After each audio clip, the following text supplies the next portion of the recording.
Good morning, and welcome to the Boulder Valley Unitarian Universalist Fellowship on this Memorial Day Sunday.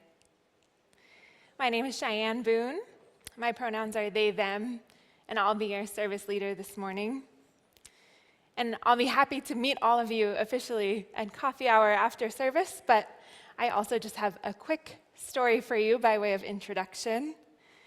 I'm a candidate for ordination with the Unitarian Universalist Association, which essentially means, thank you.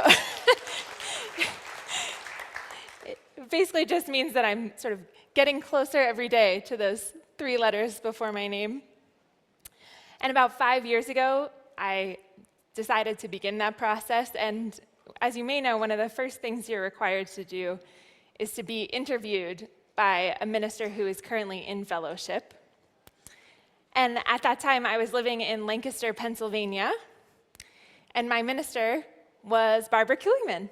And so she did that interview with me.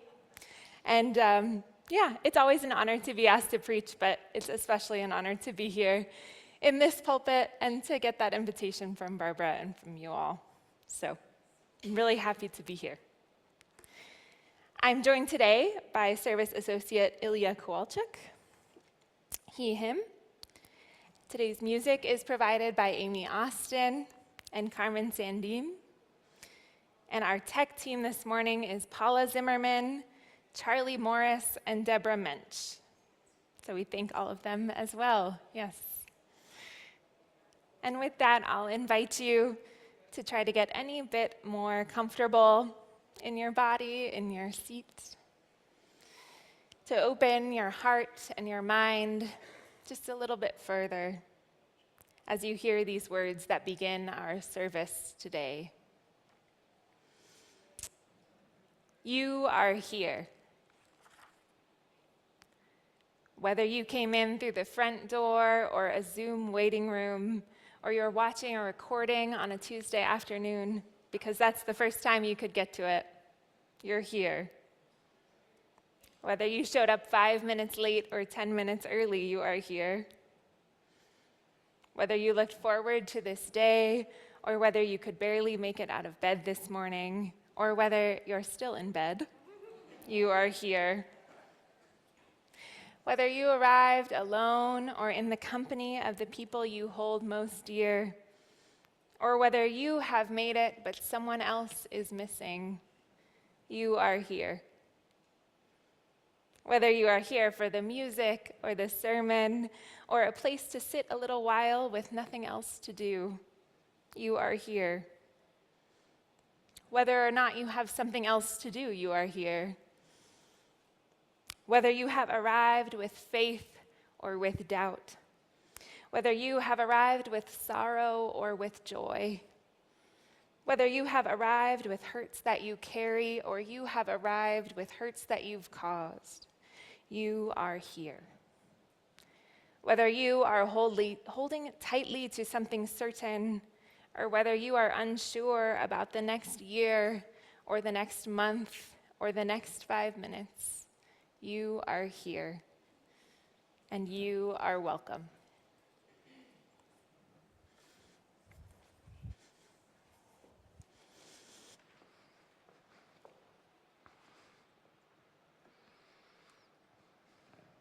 If you're new here, we're glad you found us, and hope that in this community, whether you're with us in person or virtually, you can experience the warmth and love of this congregation. Please come back a few times to really get to know us. We have many opportunities during the week as well for social connection as well as spiritual growth. Those on Zoom can check out the links in the chat to help you get connected. And those in person, please stop by the welcome table in the foyer for fellowship information and our newcomer form. It's also on the QR code on the back of the hymnal. If you'd like to view a simple order of service for today's service on your phone or device, please scan the QR code that's up on the screens or click on the link that's in the Zoom chat. Everyone on Zoom is welcome to stay for casual conversation following the service. Additionally, if you have joys and concerns and you're on Zoom, please enter them soon so that we may add them during our joys and concerns time. If you are here in person today, you're welcome to stay for coffee hour, which is in the fellowship hall afterwards. Now, if you're joining us on Zoom, please feel free to greet each other in the Zoom chat. And if you're a newcomer, please let us know so we can greet you. We'd love to know who it is that's among us. Those of you in the sanctuary, please take a moment now and turn and greet your neighbor.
If you have a chalice at home, for those of you on Zoom, you can light it with me as we light our chalice here in the fellowship hall.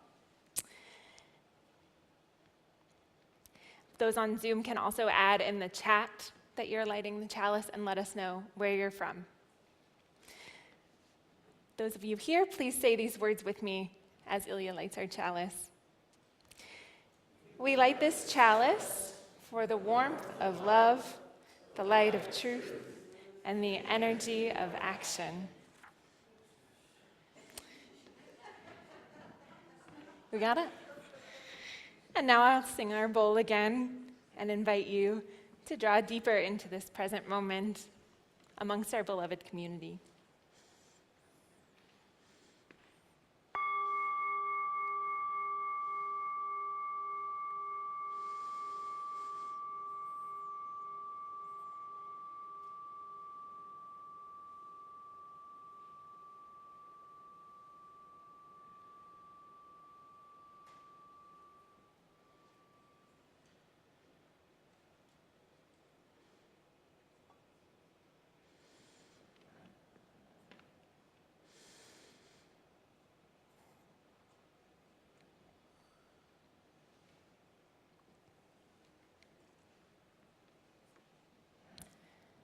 Our opening words this morning are a short poem by Alicia Jo Rabins, and they are based on an 18th century Hasidic teaching.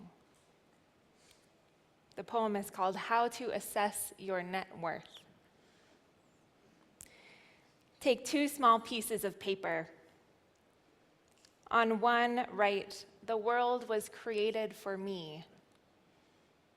On the other, "I am only dust and ashes."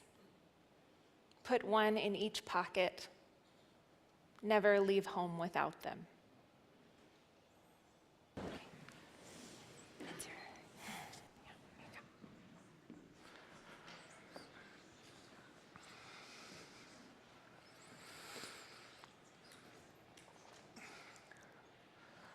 "15 Novembers ago, I was standing on top of a mountain in northwest Colorado during a snowstorm.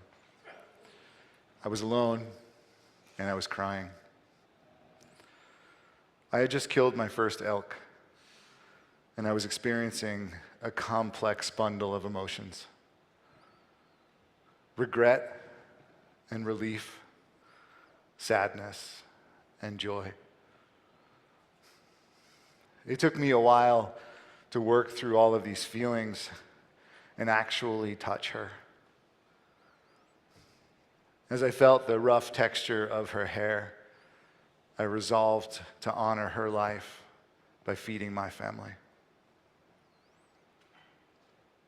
A month later, I was watching the golden afternoon sunlight bounce off of the maple of my kitchen table while I was feeding my infant son that elk. Boone would swirl the pureed meat around in his mouth, swallow it down quickly, and pop his mouth open even faster. He looked down his nose at me as if to say, "What's the holdup, old man?" I've watched Boone grow into a compassionate, strong, and reflective young man. At 3, he sat in our garden out front in a rainbow sequin dress, and he pulled a peach off of a tree and apologized to it before taking a bite. One year, right over there, while playing Joseph in the no rehearsal Christmas pageant, I watched with pride as he sat up on the dais and machine gunned all of the manger animals with his walking stick.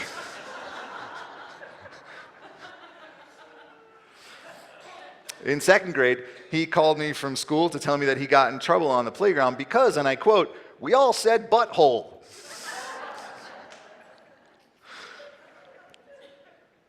While flying to Guatemala for a multi-year trip, he leaned over and asked me with hope and sadness, "Dad, is this a joke?"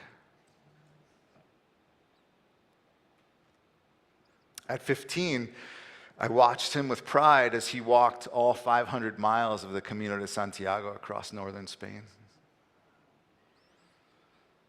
In this past November, I guided Boone for 26 miles over 2 days, hiking through the mountains of northwest Colorado.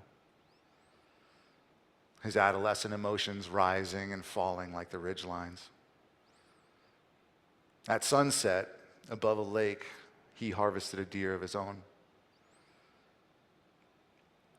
I watched as he nervously approached the deer, and of his own accord, he removed his glove and slid his hand through the hair on the deer's neck. Pausing for a time, he thought hard for us all while I wept nearby.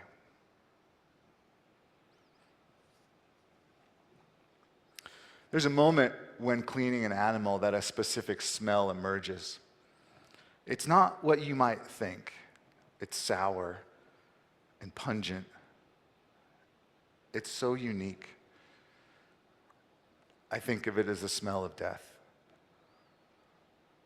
To me, this experience feels important.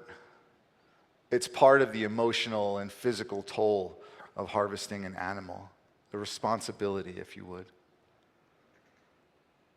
I sat next to Boone as he leaned back, sighed, and crinkled his nose, and said, "There it is, Dad." This past Wednesday, my wife, Boone, and I shared a chili dinner with the meat, with his venison. That deer nourished my family. And I invite you to look beyond the proteins, fat, and vitamins provided by the meat. We were nourished in our souls. Boone and I were transported to that mountaintop at sunset. We relived the hike, the shot, the coarseness of the hair, the feel of gratitude, regret, and fulfillment. We bear the sour weight of violence and death. From birth to death, we live woven into the interdependent web of life. We memorialize it all. Thank you.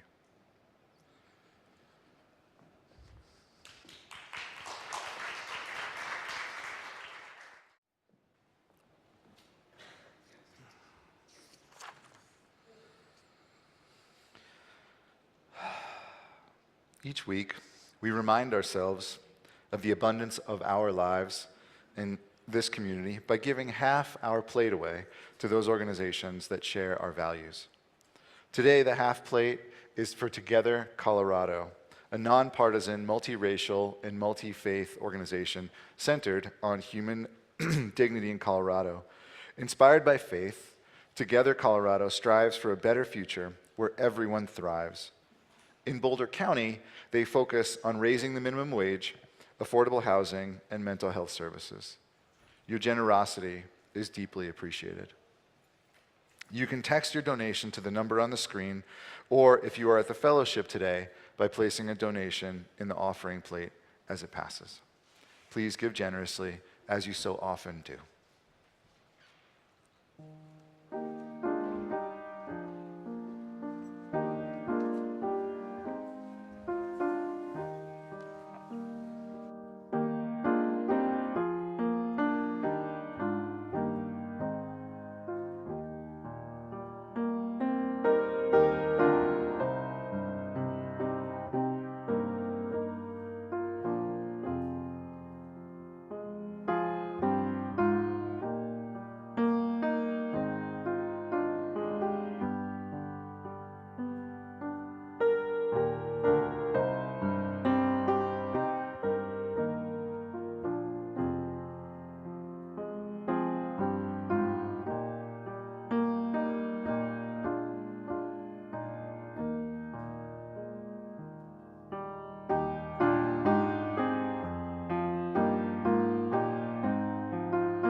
For the work of this congregation, bringing love, reason, compassion, and kindness to the world, and for the work of Together Colorado, we receive your offering.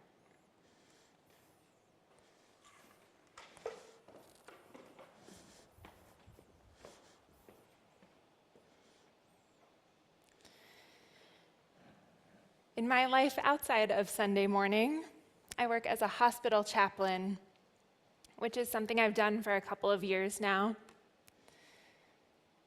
And as you might imagine, we chaplains think a lot about how to manage traumatic experiences, both our own and those of other people. And one of the more traumatic experiences we tend to encounter in the hospital is that sometimes we find ourselves in a situation that until that moment, we had never thought to worry about, or to be afraid of, or to protect ourselves from, or to prepare for. Sometimes in the hospital, a person experiences some kind of really terrible tragedy, whether caused by violence or by an accident, an illness, or any number of circumstances. And suddenly, some number of us who are caring for that person will need to realize that we live in a world where that thing could happen. It could happen to us. It could happen to someone that we love. It happens to people not far from us who are not really so different from us at all. And before that moment, when we witnessed someone living through that terrible thing, we weren't aware that such a thing would be allowed into the world. No one had told us. And then something new and awful about the world comes along, and we tend to feel, at least for a moment, like we can't really trust the world, or like we can trust it a little less than we thought. And I've been thinking that these days, reading the news can be a little bit like that. At any moment, in our 24-hour news cycle, as we like to say, at any moment we might hear a story, see an image, or a video of something we didn't know was possible. We might become afraid of things we never thought to imagine. We might lose trust in the world around us. And of course, to some extent, the world is always uncertain, or at least it's unpredictable. It's not just the people in hospital beds or the people we hear about on the news who are vulnerable. It's all of us. Or it could be any of us. There are infinite ways things might go wrong in any moment. And it's impossible to imagine or to prepare for them all. And frankly, it would not be a good use of our time to try. But what I'm asking us to think about is that particular moment when things seem so far away from what we know that we begin to doubt our ability to manage our own reality. Because when we're unprepared for the moment, we realize things are even worse than we thought. Our minds tend to make this very understandable move that tries to separate us from what we've just learned in order to protect us. We begin to wall ourselves off from the reality that we can't accept. We might not mean to, but we often find ourselves thinking, no, this is mine, and that is not mine. What happened to them could not happen to me. I could never do what they did. This is me, and that is not me. And that's a really human move that I think we all do from time to time. And it probably does keep us feeling safer in that moment when our world no longer feels like itself. But it's also a move of separation rather than connectedness. It's a move driven by fear rather than by love. And it's not a move we would choose if we felt there were other ways we could go. So then the question becomes, what do we want to do instead? How do we create the circumstances for ourselves and other people to make a different choice? A choice to move toward rather than away. A choice to connect rather than to separate. And for us as Unitarian Universalists, what is the spiritual practice? The thing we come back to again and again, that's rooted in our values of love and interconnectedness and wholeness, that we can enter into with our whole hearts. The spiritual practice that helps us to face those moments when the world seems upside down and when we might be most tempted to reach for our fear.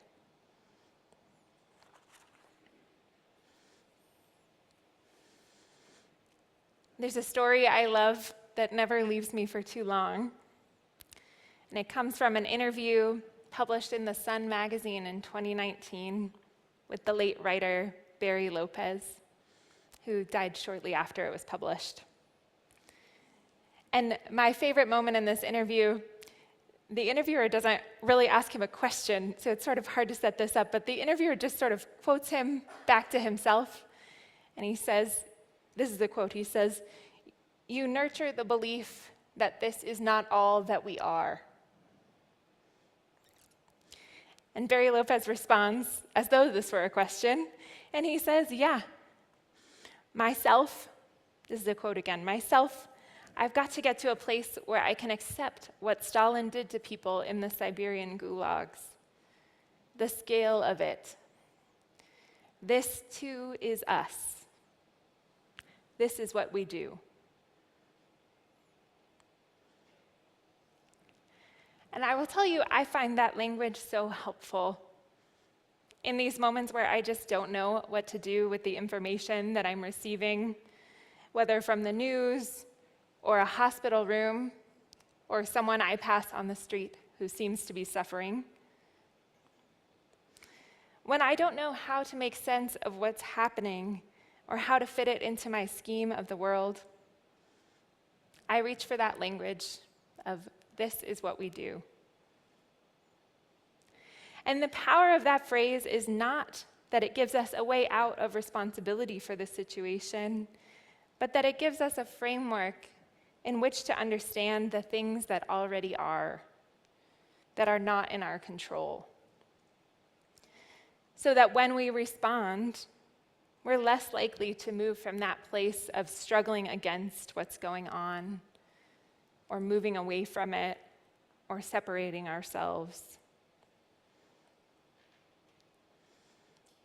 And Barry Lopez doesn't stop there, of course. He goes on to tell a story about his grandchild. And he says that he brought his grandchild, who was fairly young at the time, to the Pearl Harbor Memorial, which, as you may know, includes the wreckage of the USS Arizona. So you can sort of stand and look into the water and see this sunken battleship. And he talks about being there with his grandson, and he says he had no idea that we killed each other on that scale. But I could say to him, "I love you, and I want you to know that this is what we do."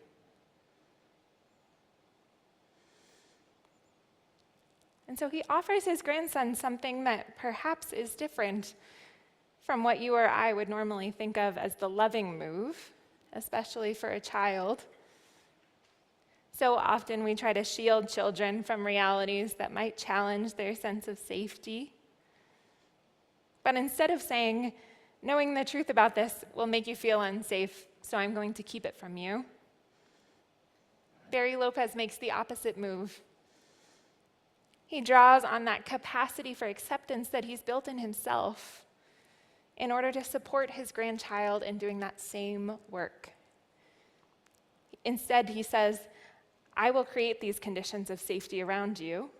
I will be safe for you so that you can begin this process of trying to understand these things that people have done to one another." And I think about the power of having someone standing next to you in that moment, when you're at the war memorial and you're trying to process the gravity of what has occurred, the scale of the loss and the violence and the devastation that people inflict on one another. I think of the power of having someone standing next to you in that moment who says, "I'm here, I love you, and I want you to know the world as it really is." To have that person say, "I know this is hard. I know this is painful. I know it's scary to think that people just like you and me can do this to each other. I know it doesn't seem normal or right. And I'm here for you as you try to understand what happened here." And then he says one more thing to his grandson. He tells him, "This is what we do. And as you grow, you will see a way to help. And I hope that when you do, you choose that path, no matter how hard it is." He doesn't leave his grandson stuck in this realization that people have often found ways to hurt one another. He offers him a way to respond. He gives the child a role to play. He says, someday you will see a way to help, and there's no pressure right now, and you won't be alone, and you don't even have to see your role clearly in this moment. But someday you will, and then you'll have a choice to make. And so this practice of seeing things as they are becomes not just a way to make ourselves feel better, but a way to be of service, to resource ourselves with a sense of trust in the world, to prepare ourselves for that moment when we might be able to offer some help. And that's true whether we're practicing this on our own or whether we're holding space for other people, like Barry Lopez does for his grandson.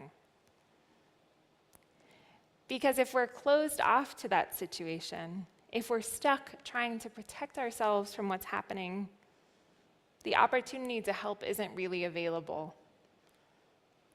But when we've cultivated that sense of acceptance, when we've held space for our reaction with compassion and with love, then hopefully we can stay with that situation, come alongside some other helpful people, and see a new way to respond. Because, of course, the middle of the crisis, the moment when we look around and the worst is happening, the time when the chips are really down, is not the moment that we want to begin to wonder how we'd like to respond. And of course, sometimes that moment is all we have. And often we do rise to the occasion. And that's a really wonderful quality of human beings.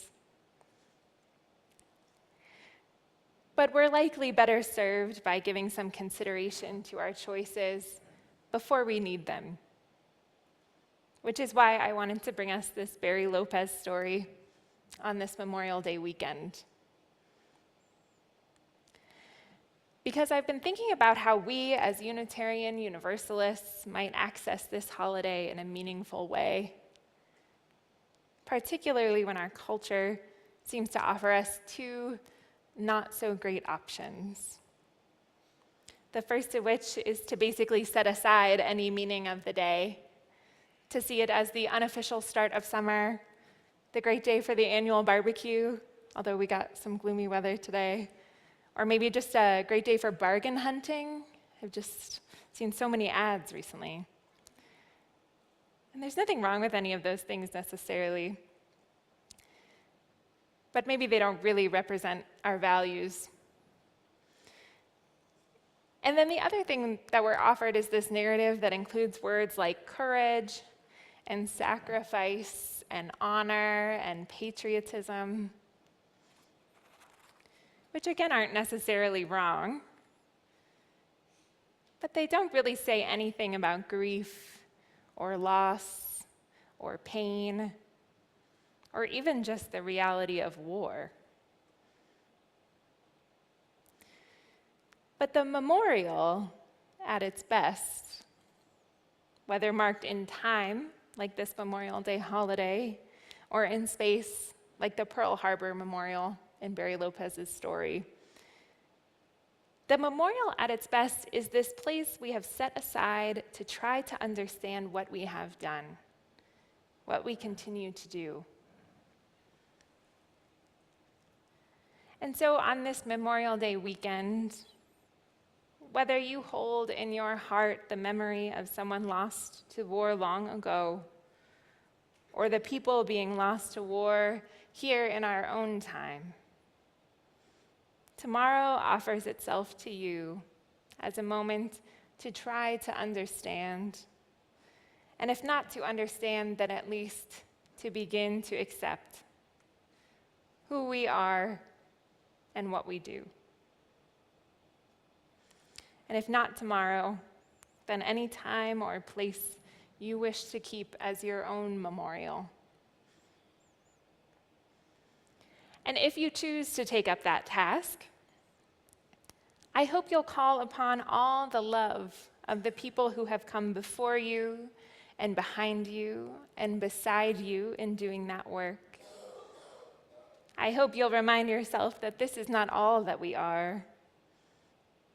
I hope you'll ask for help when you need it and offer help where you can, because that's also what we do.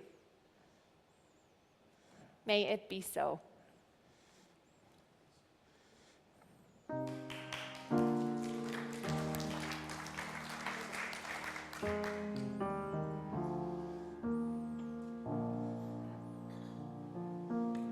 have one more chance to sing together this morning in your great hymnal, number 318, We Would Be One.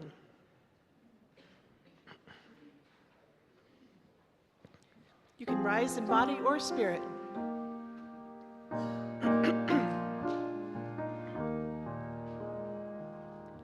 We would be one as now we join in singing our hymn of love, in pledge ourselves anew to that high cause of greater understanding of who we are, what our cause is true. We would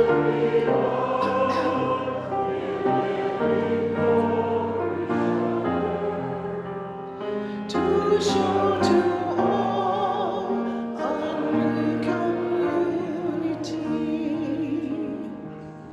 We would be one in building for tomorrow, a nobler world than we have known today. We would be one in searching for that meaning which finds our heart and points us on our way. As one we pledge ourselves to greater service, with love and justice strive to make us free.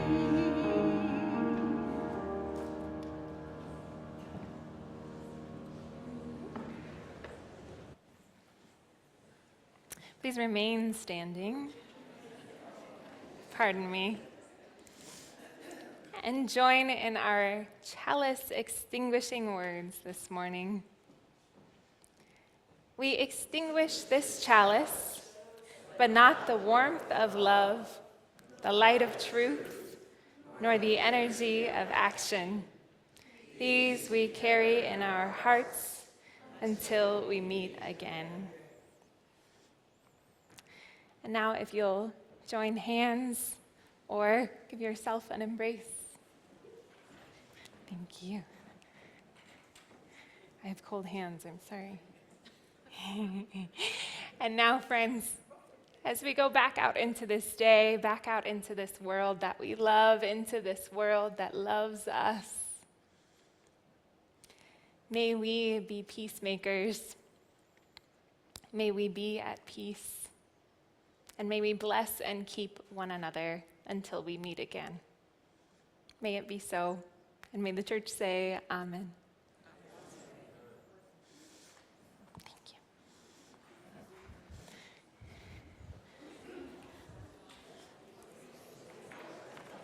Pardon me. Yes. Hello, people. Sorry, I have one announcement. Hi, I'm Paul Austin. I'm a board trustee. And a few years ago, I saw a poll. It said, what was your greatest fear? And the number one greatest fear was speaking in public, greater than fear of death. So about 30 years ago, I went to learn how to confront that fear. I joined Toastmasters. And yeah, it was amazing. I was in it for almost 3 years. And I really got over that fear of speaking in public. It's there a little bit, but not as much. Well, here's why I bring this story up.